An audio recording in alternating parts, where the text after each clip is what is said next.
designed for fathers, to be teachers, to be protectors, to be providers.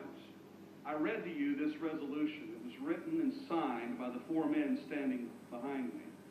But instead of just talking about these men, I'm going to ask Adam Mitchell to come and speak for us.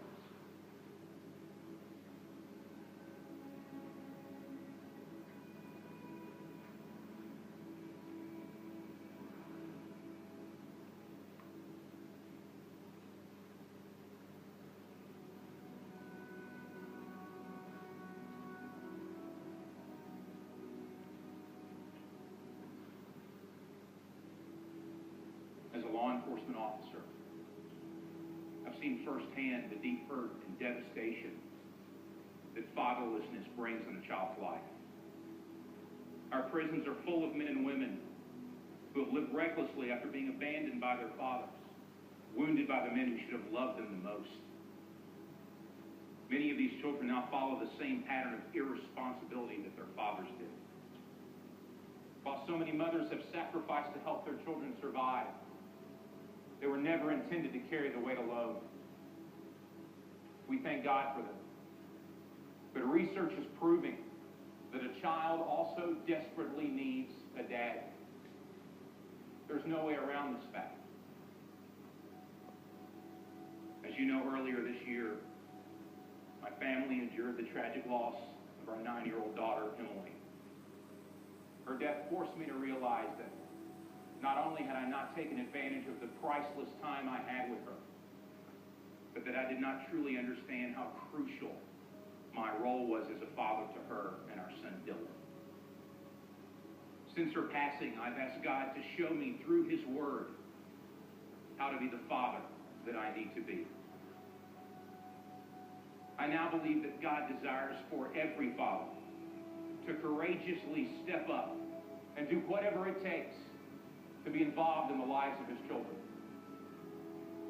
But more than just being there, providing for them, he's to walk with them through their young lives and be a visual representation of the character of God, their Father in heaven.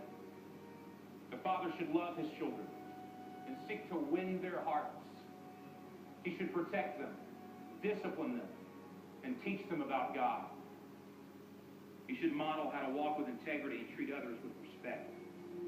And should call out his children to become responsible men and women who live their lives for what matters in eternity.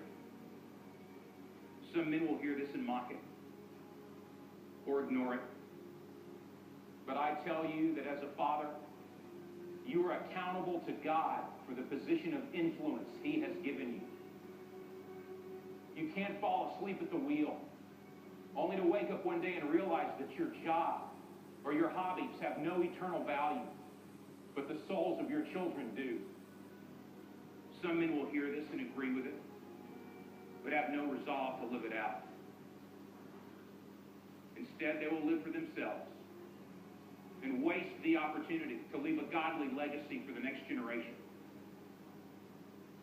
But there are some men who, regardless of the mistakes we've made in the past, regardless of what our fathers did not do for us, will give the strength of our arms and the rest of our days to loving God with all that we are, and to teach our children to do the same.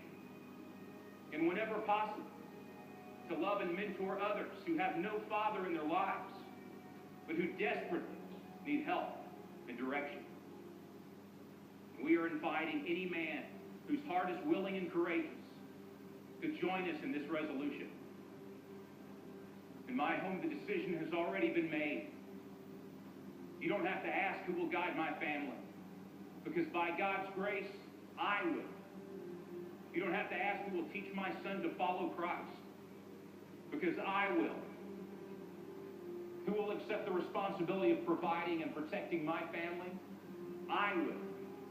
Who will ask God to break the chain of destructive patterns in my family's history? I will.